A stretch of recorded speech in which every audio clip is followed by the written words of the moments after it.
Hi, it's me again with Corel Tips and Tricks. A little short video. Somebody emailed me. They had watched one of my videos about using Control B to take the text and turn it into bold. But what they're doing when they go Control B, it brings up this light window. And that's because they're not in text mode.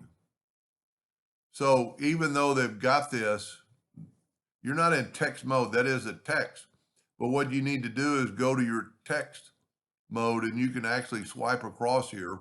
And then when you go Control B, it will make your text bold. Now, to me, it doesn't really save a lot of time because you've got it right there. Now, unless you had a lot of words and you're going to make every other one of them, that way.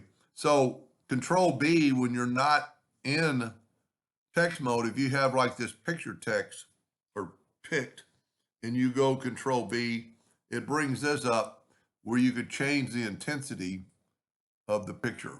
And that young lady's face is now more visible than it was before. And then you can play with the contrast and do several other things. And so that's Control B brings up it's basically an effect to lighten stuff up and maybe even a bitmap effect. But when you want to bold something, of course, this is already bold, so we'll unbold it.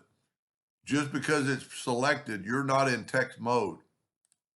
Now we're in text mode, and let's say we just want to make the half of it bold.